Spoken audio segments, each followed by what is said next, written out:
Suscríbete a nuestro canal TVC Play y activa las notificaciones.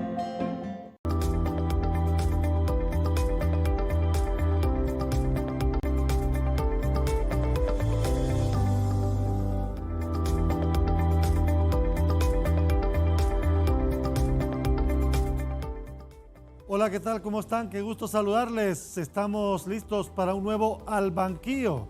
Nuestro amigo Rosendo García continúa de vacaciones. Estamos ya preparados para un nuevo programa. Hoy, como siempre, un invitado de lujo. Vamos a hablar sobre la situación, el panorama económico, no solo a nivel macro, sino también internamente que nos está dejando la pandemia. Y lo que buscamos hoy con mi invitado es hacer algo más didáctico, más analítico, pero sobre todo que permita a la gente tomar las mejores decisiones en el plano económico a nivel interno y a las autoridades tomar las mejores decisiones ya a nivel macro. Hoy conmigo en Al Banquillo el presidente del Colegio Hondureño de Economistas, el licenciado Hermis Cárdenas. Qué gusto saludarlo. Gracias por estar con nosotros hoy en Al Banquillo. Muy buenas tardes, Aldo. No, gracias a ustedes por tenerme acá y con todo su público. No, y gracias por aceptar la invitación. El Colegio de Economistas viene siendo en el país como el colegio de abogados que tienen esa beligerancia por la temática, ¿verdad? Yo siempre hablo de mi colegio, pero bueno, nosotros estamos de frente regularmente dando la noticia, pero el Colegio de Economistas tiene una voz autorizada de lo que pasa en el país, de los factores externos que nos afectan y lo que podría pasar. Así que ha sido importante la beligerancia que su gremio tiene a nivel de país, don Hermis. Sí, definitivamente. Claro, como el tema económico al final es algo que nos afecta a todos, digamos, como usted mencionaba. Hay una parte macroeconómica que tiene que ver con las decisiones del gobierno, pero al final las decisiones de alimentación, de salario, de cómo afectan los precios de los carburantes, la inflación, al final nos afecta a todos en el día a día y por eso también la importancia que tiene la economía para toda la sociedad. Y a nivel micro, como usted lo mencionó también, incluso hay una área de la economía que se llama economía doméstica, que tiene que ver con este manejo de presupuestos y algunas recomendaciones sobre cómo manejarse a nivel familiar. Y usted mencionó algo que es fundamental y que lo vemos muy seguido, que cuando se trata de tomar decisiones a nivel macro, estas siempre tienen un impacto bastante fuerte en la población. Es decir, al final es la población la que termina amarrándose la faja mucho más que otros sectores. Sí, definitivamente. Recordemos que igual que en el resto de materias, el fin primordial y final de toda la decisión del Estado es el bienestar de la población. Lo que muchas veces ocurre es que el Estado no tiene esa potestad de que las decisiones a nivel macro se traduzcan directa e indefectiblemente en bienestar a nivel micro. Entonces hay todo un proceso interno de mecanismos de transmisión que a veces dificultan o impiden que esto realmente vayan de la mano. Y sobre eso, más adelante en el programa vamos a ir hablando, porque me interesa plantear la opción de que un nuevo gobierno va a tener que tomar decisiones trascendentes en el plano económico, decisiones que algunos advierten desde ya no serán nada fáciles, pero dentro de todo el esquema se debe buscar que éstas impacten en beneficio de la población mayoritaria del país, es decir, la población hondureña, que es la que requiere de mayor beneficio y a menudo es de mayor sacrificio. ¿Cómo nos agarró la pandemia económicamente, licenciado Cárdenas? Mire, nos agarró, como diríamos popularmente, nos agarró en bajada. Recordemos que el crecimiento económico venía habíamos alcanzado más de 4% todavía en 2017 y veníamos realmente con lo que en economía llamamos una ralentización de la economía, que simplemente significa que sí teníamos crecimiento positivo, pero cada vez era menor. Entonces, como veníamos en bajada, como decimos. Y eso también resultado del el mismo comportamiento de la economía internacional. Nuestra economía depende bastante del sector externo. En este caso, las economías desarrolladas mismas estaban creciendo alrededor del 2%. Realmente quienes estaban creciendo más eran lo que llamamos las economías emergentes, los BRICS, que involucra Brasil, Rusia, India, China, Singapur, por eso se llaman BRICS. Y estos eran realmente los que estaban sosteniendo para nosotros en América Latina un poco esta tendencia favorable, en donde en Honduras particularmente no se vio afectada mucho más drásticamente. Sin embargo, lo vemos, por ejemplo, en los flujos de inversión extranjera directa, que también venían cayendo desde más o menos alrededor de 1.200 millones de dólares por año, que era lo que traíamos en promedio. A partir de 2018, 2019, fueron cayendo casi a la mitad. Terminamos 2020 con 418 millones de dólares. Entonces, esto es menos de la mitad de lo que habíamos tenido, o un tercio casi de lo que habíamos venido trayendo. Y entonces, de esa manera, siempre el sector externo nos ha influenciado bastante. Pero en resumen, sí, veníamos con una tendencia decreciente realmente. Ahora, pero ese crecimiento era, si bien teníamos cifras positivas, 4, llegamos incluso a 4.5%, esto no daba para que el impacto se sintiera a nivel interno, es decir, necesitábamos crecer mucho más. Sí, dados los niveles de pobreza y desigualdad que tiene el país, realmente necesitaríamos estar creciendo arriba de 6-7% por un periodo prolongado de alrededor de unos 15-20 años para poder, a este ritmo que hemos venido impactando la economía en general, tener impactos a nivel micro y pequeñas empresas. Lo que ha ocurrido, como usted bien lo menciona, es que este crecimiento ha estado bastante concentrado en pocas manos, más grandes empresas las que se han estado beneficiando de este tipo de crecimiento. Y por el otro lado tenemos que el 70% más o menos de los empleos se generan en el sector informal, es decir, muchas empresas que están fuera de la economía formal, fuera de tener un registro tributario. Sus empleos, sus trabajadores no tienen beneficios sociales, no tienen seguro social, muchas veces no les pagan prestaciones, vacaciones, o el mismo salario mínimo. Hay una parte que ni siquiera tienen el salario mínimo completo. Entonces, este segmento de población, que es la mayoría realmente, se ha beneficiado muy poco de este crecimiento. Bueno, usted me ha dicho, veníamos en bajada, la pandemia nos agarró económicamente hacia la baja. ¿Cómo estamos ahora? ¿Cuál es el panorama actual de la economía hondureña? Sí, recordemos que con el impacto del COVID y de las tormentas que nos afectaron a finales del 2020, se puso en práctica una política, lo que llamamos en economía contracíclico, es decir, dado el impacto negativo, la economía estaba bastante afectada por un cierre de casi la mitad del año, un poco más de la mitad del año, y profundizada por los fenómenos tropicales que nos dañaron. Entonces la economía estaba realmente en rojo, digamos, negativo. Entonces se permite bajo esos esquemas, para poder contrarrestar esa caída del PIB, eso es lo que llamamos contracíclico.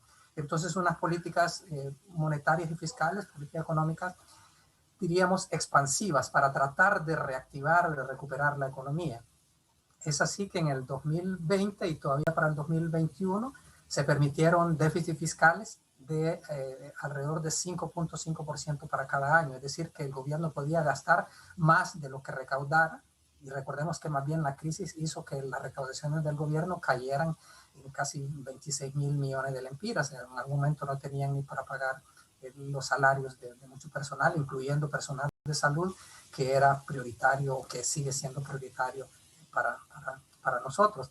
Entonces, estos esquemas, digamos, permitió que incluso el Estado se endeudara con la misma venia de los organismos internacionales. Ahí tuvimos préstamos tanto del BID, Banco Mundial, y también del mismo Fondo Monetario Internacional, con quien teníamos un acuerdo en stand-by, y dentro de ese acuerdo más bien se abrieron un poco más las posibilidades de financiamiento para el gobierno de Honduras para poder hacer frente a estos compromisos.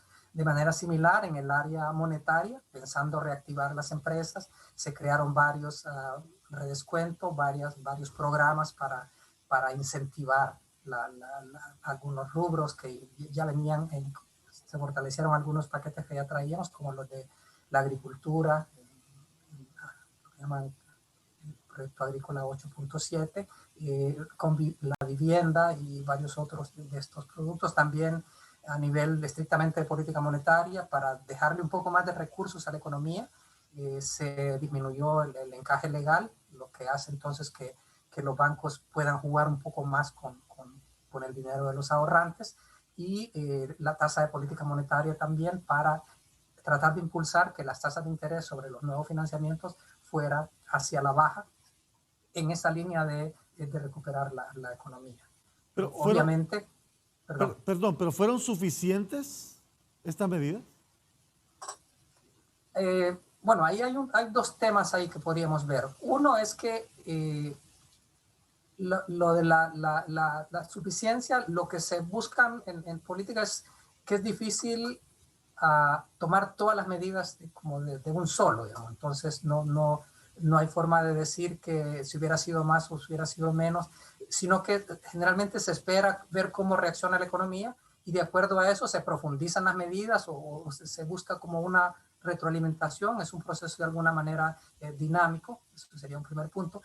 Y el segundo punto es que generalmente hay, de manera acertada o aceptada en la literatura, que siempre hay un proceso de tardanza entre el momento en que se toman las medidas, particularmente en la política monetaria, al momento en que reaccionan la institucionalidad o las variables económicas, como la misma tasa de interés, lo que sí en principio se fue acumulando liquidez en el sistema, que ya lo vimos, que todavía sigue siendo alto. Sin embargo, hasta ahora los créditos no se reactivan, la demanda de crédito, y eso hace que se mantenga todavía una sobreliquidez. O sea que no tendría caso por ahora seguir insistiendo con más liberalización de recursos mientras no se pongan en práctica lo que están. Y ahí tienen que ver otros factores de esto, lo que llamamos mecanismo de transmisión, la falta de competencia en el sistema financiero puede estar influyendo, varias de estas cosas, además de los otros factores que están retardando un poco la economía. Pero el punto al que quiero cerrar aquí es que realmente toda esta flexibilización que nos dieron durante el 2020 y 2021 no puede ser permanente, es decir, no puede continuar. Igual que en la casa, no podemos vivir deficitarios, sobregirados. O sea, la única forma de vivir sobregirados es que alguien nos esté prestando, alguien nos esté regalando, alguien nos esté cubriendo ese déficit. Sí. Entonces el tema es, como bien lo decía usted, que no voy a decir fiesta porque hemos estado en crisis, pero toda esa flexibilización de 2020 y 2021, realmente a partir del 2022 ya no podría seguir. Eso implica entonces, como ya usted lo adelantaba, que para de futuro con las nuevas autoridades va a ser necesario retomar este tema para ver cómo nos vamos regresando a cierta estabilidad en las cifras macroeconómicas. Bien, al volver de la pausa vamos a ampliar sobre ese tema, porque sí me interesa conocer, ¿se tomaron medidas a tiempo? ¿Qué medidas se han dejado de tomar? ¿Y cómo prever que el próximo gobierno no tenga que poner un ajuste tan fuerte sobre la población, sino que le permita también a la población salir a flote?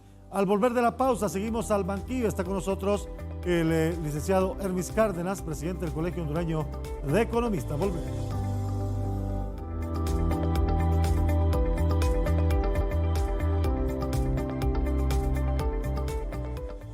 Gracias por estar con nosotros en sintonía de Al Banquillo. Hoy dialogamos con el presidente del Colegio Hondureño de Economistas, el licenciado Hermis Cárdenas.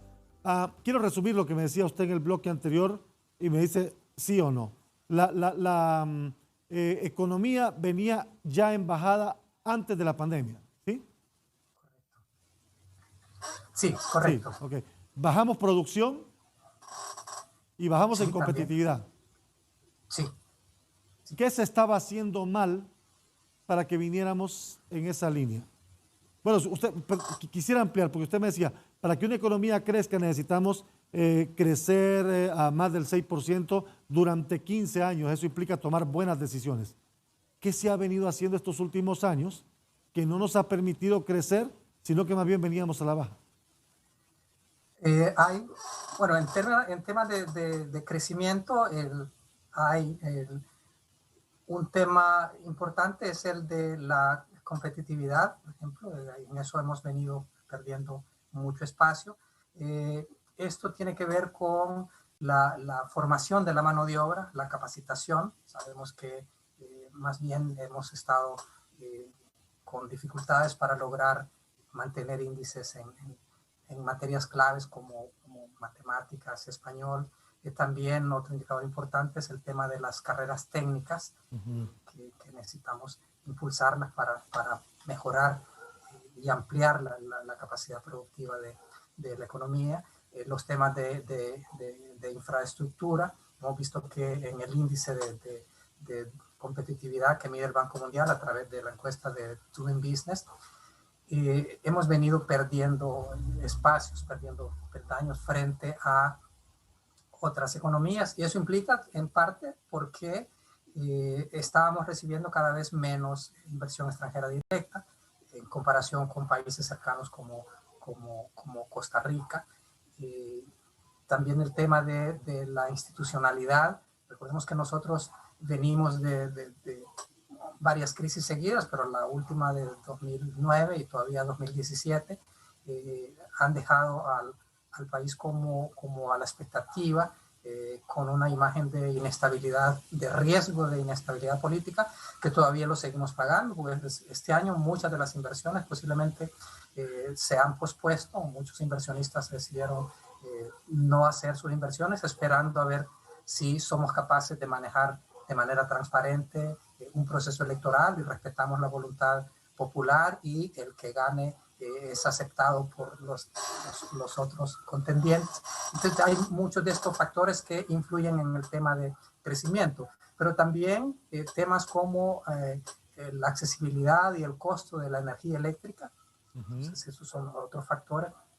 En los temas de infraestructura, que es la inversión pública para crear condiciones para que este crecimiento se vaya dando. Por el lado de la demanda también tenemos economías con bastante desigualdad y con alto nivel de pobreza. Realmente la demanda de nuestra población es muy baja, la capacidad adquisitiva, y entonces muchas empresas, por eso tradicionalmente, han preferido radicarse en Guatemala y Costa Rica, y de ahí más bien abastecer al resto del mercado centroamericano, particularmente Honduras y Nicaragua, y porque no les da esta atracción para poner su planta en Honduras por todas esas debilidades institucionales que hemos mencionado, y que dificultan, digamos, que nos vislumbren como un país interesante o apto para la inversión extranjera. Honduras dejó hace mucho, y me dice si estoy en lo correcto, estoy equivocado, pero es lo que percibo, por lo que veo, dejó hace ya mucho de invertir en esa generación de obra pública que genere mano de obra, que genere empleo, que genere desarrollo, y se concentró más a hacer más grande el aparato estatal. ¿Es así? ¿Dejamos de invertir en programas de desarrollo y se incrementó más bien el gasto estatal? Sí, esto obedece, recordemos, a una estrategia de política internacional. Y recordemos que desde después de la Segunda Guerra Mundial, las economías venían creciendo bajo una conceptualización de política económica keynesiana, y se fortaleció lo que llamamos el estado del bienestar. Entonces, como el Estado suponía que para minimizar las crisis e impulsar la economía, entonces se permitía que el Estado invirtiera en obras, en programas sociales, en programas de vivienda. Recordemos que en Honduras hubo varios programas de estos la colonia Kennedy, Miraflores, aquí en Tegucigalpa y varios otros proyectos. Y esto entonces era como lo que se percibía como favorable. Sin embargo, a mediados de los 70 empezaron las primeras crisis a nivel mundial, con las primeras crisis de subida de los petróleos, y esto hizo que a nivel internacional cambiaran varios contextos. Por ejemplo, en Estados Unidos abandonó el patrón oro, entonces nos quedamos con tipos de cambio flexibles. Hubo inflaciones altísimas en muchos países, particularmente en Latinoamérica. Eso hizo que Estados Unidos subiera las tasas de interés. Con la subida de las tasas de interés, subieron los problemas de deuda para la mayoría de nuestros países. El último proyecto grande que hizo Honduras fue el Cajón, terminó a mediados de los 80. Pero precisamente en los 80 surge lo que se llama el Consenso de Washington. Entonces dicen, bueno, señores, el Estado no puede seguir con esa política de ser un gran inversionista, de ser un promotor de políticas sociales fuertes, porque no tiene la capacidad para endeudarse y para pagar estos programas y estos proyectos. A partir de ahí entonces se ha venido precisamente con el otro esquema de hacer más pequeño el Estado, hacerlo más eficiente y abandonarlo, esta idea de que sea un Estado inversor y un Estado benefactor. En el caso de Honduras todavía, bueno, a partir de 1990 se inicia con más fuerza esta estrategia de política económica, y el Estado entonces va abandonando, además de privatizar o de deshacerse de muchas de las empresas públicas que tenía, y más bien fue volcando las decisiones de inversión bajo el esquema de lo que se llaman las alianzas públicos-privadas. Sí. Pues como usted dice, el Estado se concentró más en temas de gestión, en ampliar un poco más su burocracia, sin incurriendo lo menos posible en temas de bienestar social, de economía del bienestar. Incluso vimos que se abandonaron varios programas de salud, de educación, se debilitaron esos sectores, y la parte de inversión pública pasó a depender de este esquema de alianzas público-privadas. Entonces esto ha hecho precisamente lo que usted menciona, que la capacidad de inversión del Estado se ha ido reduciendo. En los últimos años incluso el énfasis fue en mantenimiento de carreteras y de caminos que se manejaba a través de Subtrav, y después pasó a Invest, y ese era como la principal inversión que tenía el país, porque incluso puertos y aeropuertos se hizo un poco por modernizar a Puerto Cortés, la empresa nacional portuaria, pero al final no fue posible y se terminó también pasando a una APP, que son quienes manejan y quienes han hecho las últimas inversiones y expansiones a través de Totalmente. Pero el Estado en Honduras sigue siendo demasiado grande, demasiado costoso. No se ve esa reducción presupuestaria, por el contrario, usted ve más gasto en otras áreas que dependen estrictamente del gobierno, creación de nuevas dependencias, altos salarios, fondos que van destinados a otros rubros, y en lugar de ir reduciendo el Estado, más bien se va agrandando, se vuelve más pesado. Sí, esa es una disyuntiva que tenemos en economía, en las discusiones siempre, y que ha sido una constante en Latinoamérica en general, digamos. O sea, no habría razón para que el Estado no sea eficiente, digamos. Como economistas sabemos que hay criterios de racionalidad, criterios de eficiencia, que pensaría que aun cuando los funcionarios lleguen del sector privado, donde son eficientes, cuando llegan al sector público como que olvidan o pierden ese tipo de principios. Y ahí, de nuevo, lo que nos hace daño es el elemento político. Es decir, hemos visto en el caso de las empresas públicas que antes eran rentables, en el caso de la ENEP, por ejemplo. Sí. Entonces, ¿qué ha ocurrido? Hondutel, hay criterios técnicos, por ejemplo, en cuánto personal administrativo y cuánto personal técnico debe tener por cada 1000 conexiones, sea de electricidad, de energía o de telefonía, por ejemplo.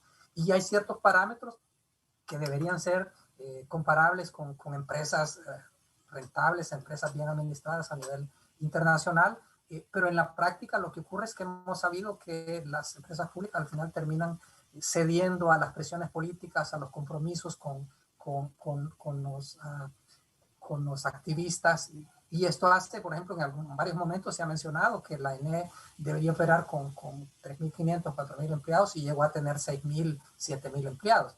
Además, por la misma, hasta cierto punto, irresponsabilidad de los políticos, se usan prácticas fuera, no observando los marcos legales correctos, y en el caso de la ENE, por ejemplo, se despidieron 600 miles de empleados y al final se van en amparo a los juzgados laborales, van a la corte y después obligan a que los tengan que reintegrar. Eso nos ha pasado en varias instituciones por el mismo juego político que se hace. Cuando llega un nuevo gobierno, entonces trata de sacar a los que incorporó el gobierno anterior y ahora viene el otro, y entonces los otros van y demandan, y entonces después los obligan a reintegrarlo, y tenemos ese juego que nos hace al final tener un costo alto. Lo que sí es importante y que ahora tenemos que ir buscando es que muchas de esas ineficiencias derivadas de actuar político o de no observar criterios económicos no deberían ser trasladados vía tarifas hacia los consumidores. Particularmente en el caso de la ENE lo estamos viendo con el tema de las pérdidas técnicas y no técnicas. Es decir, esto no tendría por qué el resto de la población pagarlo vía tarifa, aunque como economistas lo que decimos es que, como decían los señores, del mismo cuero salen las mismas correas, sí. O como decimos también los economistas, no hay almuerzo gratis. Entonces, como ahorita que nos dicen, no les vamos a cobrar el ajuste a la tarifa de la ENE, lo va a absorber el gobierno. Lo que nos están diciendo es que voy a sacar dinero o de salud, o voy a dejar de invertir en educación, voy a dejar de los mismos impuestos que todos pagamos, entonces de ahí va a salir el supuesto ajuste que no nos van a cobrar. Entonces, al final es como una ilusión óptica que no debería ser. Por principio económico, las empresas deberían ser eficientes y recuperar sus costos. Lo que deberíamos procurar es que no tengan esos costos políticos, esos costos extraeconómicos, y que después entonces quieran que todos el resto de la ciudadanía los pague. Bueno, y en el caso de la ENE hay que ver si en los próximos 3 meses no se nos viene peor que lo que pudo haber sido esto, porque así pasa. Voy a ir a la pausa. Al regresar seguimos hablando sobre este y otros temas con el presidente del Colegio Hondureño de Economistas, el licenciado Hermis Cárdenas. Memoria Viva es presentada por Óptica Popular. Desde 1966 mirando hacia el futuro y resaltando los valores 5 estrellas. Dionisio de Herrera. José Dionisio de la Trinidad de Herrera y Díaz del Valle nació un 9 de octubre de 1781 en Choluteca, Honduras, y murió el 13 de junio de 1850 en El Salvador a los 69 años de edad. Dentro de sus logros destacan ser el primer jefe de Estado de Honduras, haber creado la primera división política, establecer el primer escudo de armas nacional y haber promulgado la primera constitución política de la República. Además de influir grandemente en la formación y educación de su sobrino político Francisco Morazán, otro de los próceres que esta tierra tuvo el honor de poseer. Memoria Viva fue presentada por Óptica Popular. Desde 1966 mirando hacia el futuro y resaltando los valores 5 estrellas.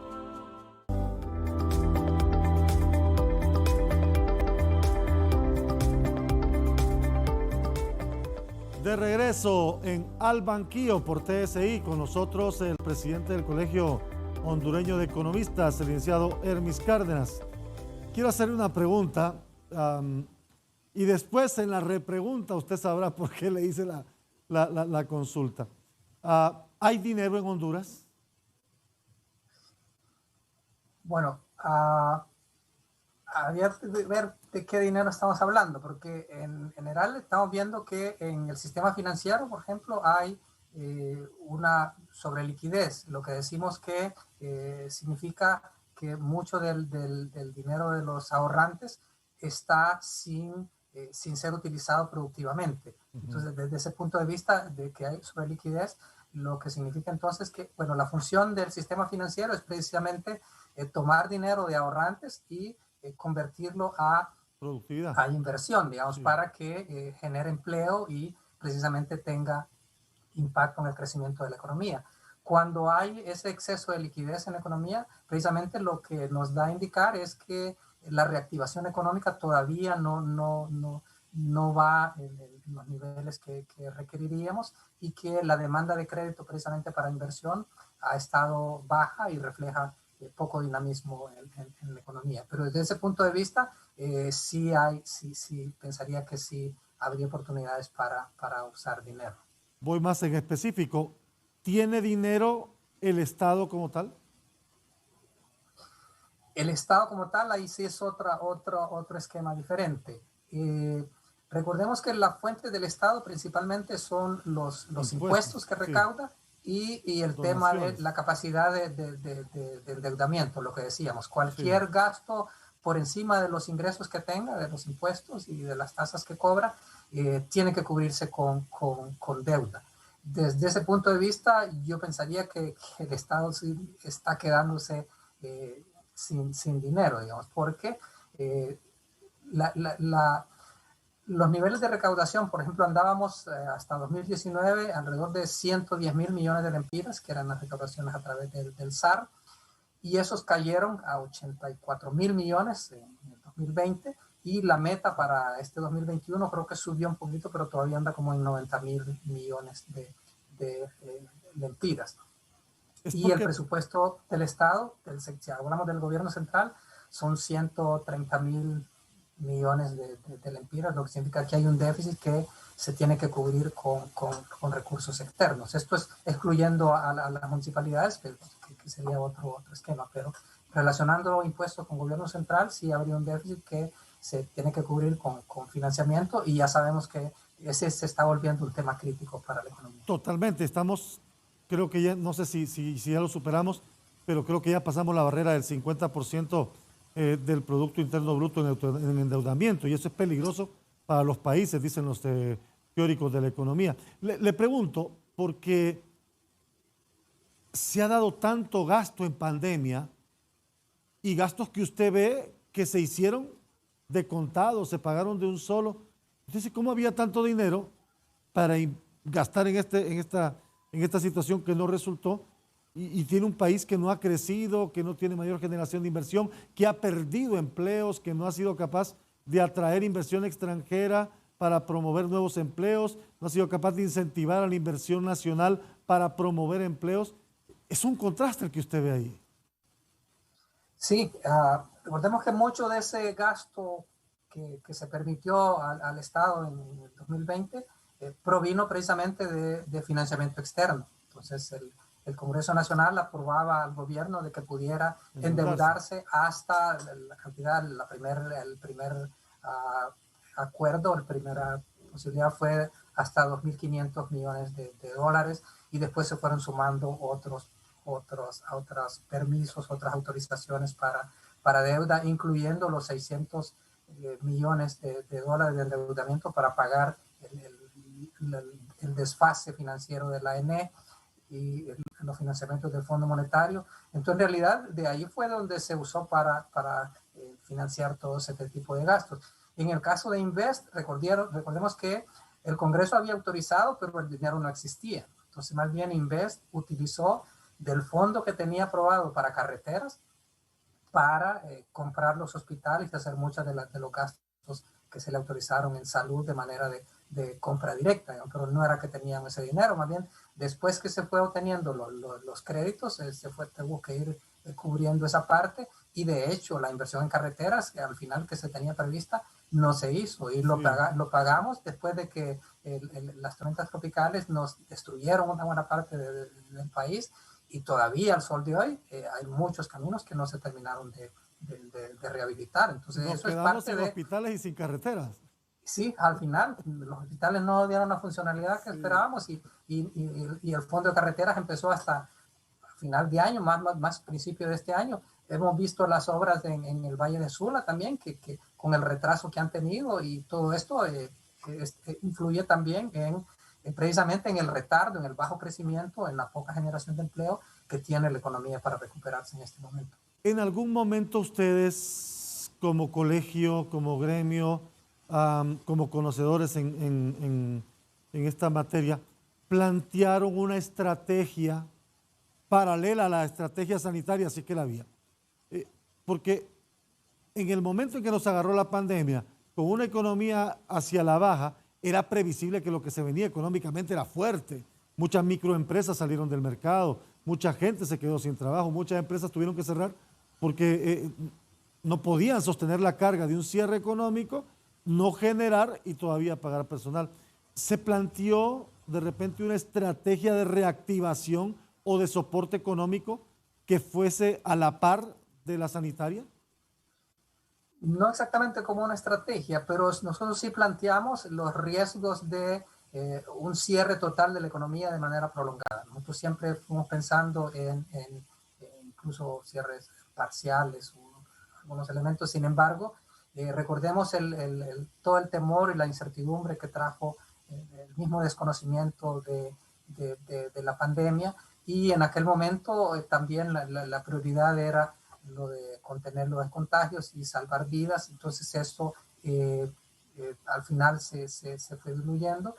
Algunas instituciones económicas, por ejemplo de la universidad, incluso el Instituto de Investigaciones y otros sectores de la Universidad Nacional Autónoma de Honduras, entiendo que participaron en este comité multisectorial. Sin embargo, entendemos que muchas de las recomendaciones que se daban de ahí no necesariamente habían sido o fueron tomadas en cuenta. Entonces todo eso ha influido, y después lo vimos en el impacto, por ejemplo, en el caso de Guatemala o Panamá, en donde, o la misma Costa Rica, nunca tuvieron un cierre total ni prolongado de sus economías, y el impacto entonces fue mucho menor, digamos, no tuvieron esas caídas tan fuertes, y también la mala suerte para nosotros de que nos terminara de afectar los fenómenos naturales. Sí.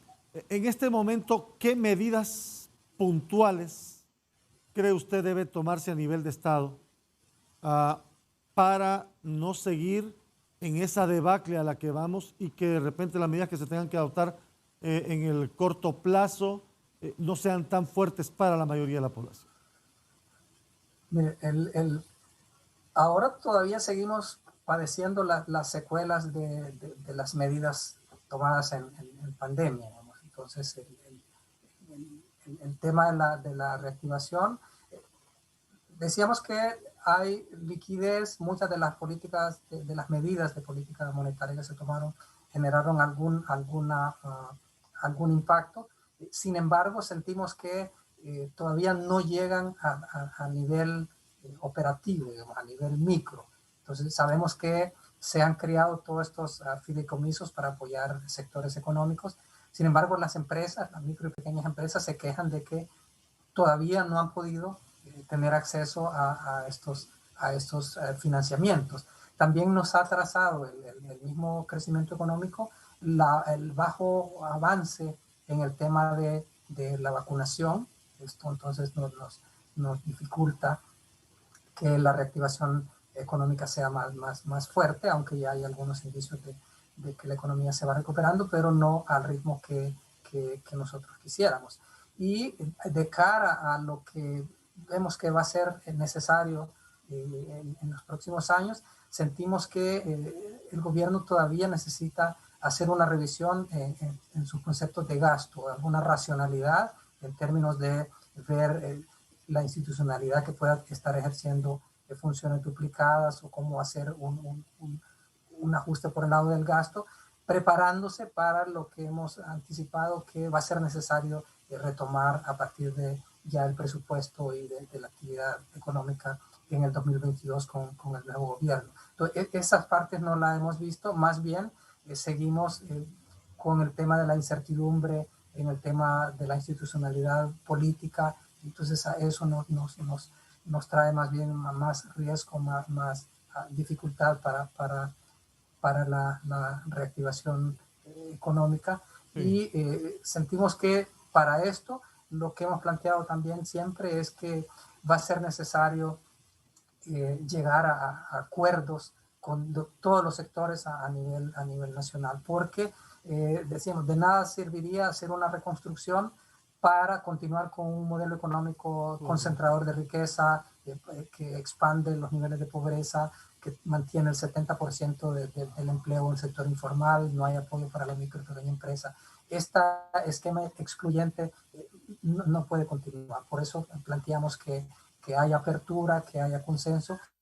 Y sentimos que esa dificultad ha ocurrido con el actual gobierno y con la actual situación sociopolítica, de que hay mucha polarización.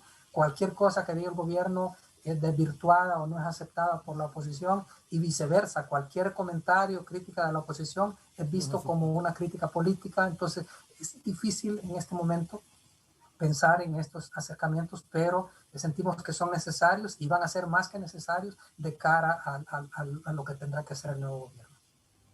Excelente. Voy a la pausa y regresamos en breve. Estamos al banquillo con el licenciado Hermis Cárdenas, aquí por TSI.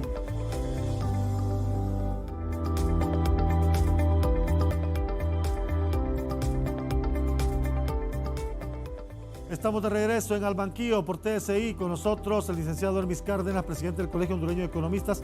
Tengo 3 consultas para antes de cerrar el programa. ¿Es Honduras atractivo para la inversión extranjera hoy?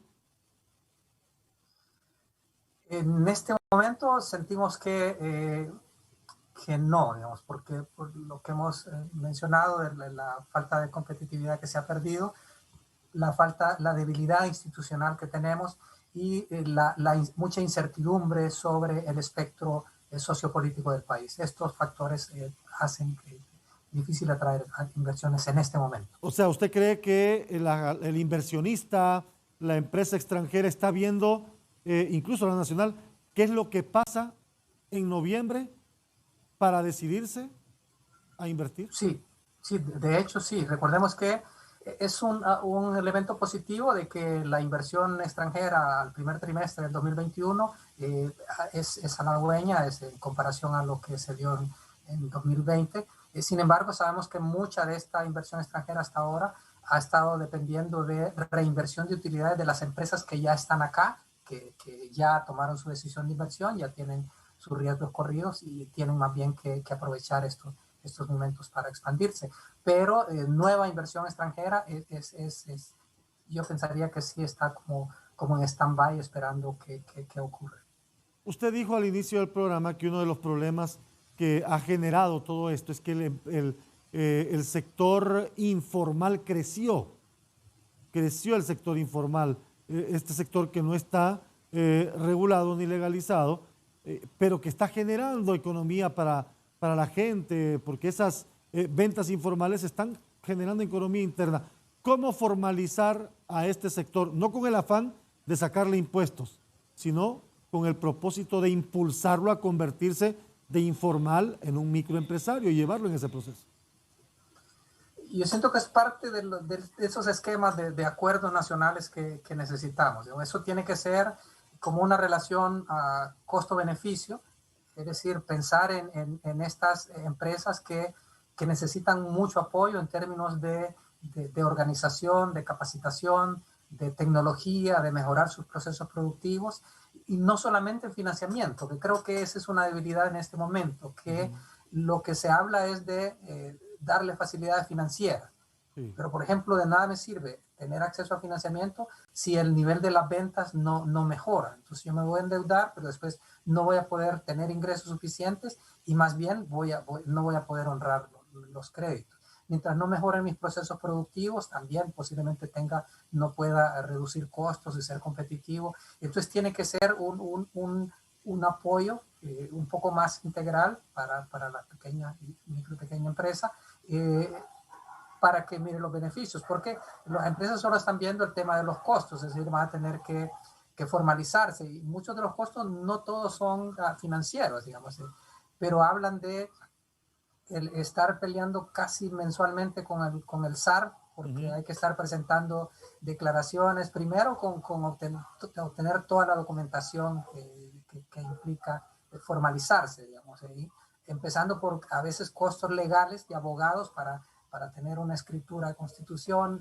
por ahí empezamos, y hay que formalizarse también con las alcaldías, después hay que estar haciendo declaraciones, pagando impuestos. Entonces, todo esto es mucho temor. Después de esto, si está formalizado, va a tener que pegarse al salario mínimo, pagar seguro social de los empleados. Entonces, tiene muchas implicaciones por el lado de los costos y ellos no miran claramente el tema de los beneficios. Yo creo que deberíamos también apoyar en organización, tecnología y acceso a mercado, ya formando como clústeres, como bloques por tipo de producción para poder darles un apoyo más completo.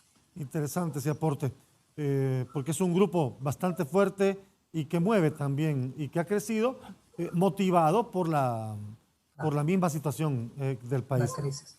Agradezco que haya aceptado la invitación, creo que sus aportes han sido importantes para el país, tanto para la población como a nivel de los tomadores de decisiones. Así que ha sido un gusto dialogar con usted, licenciado Cárdenas. Muchísimas gracias, el placer ha sido mío. El licenciado Hermis Cárdenas ha estado con nosotros aquí en Albanquillo, un panorama de la situación económica que estamos viviendo en el país, tanto a nivel macro como también a nivel interno, y los aportes que sin duda alguna son importantes al momento de tomar decisiones. Gracias por su sintonía, nos encontramos en una próxima.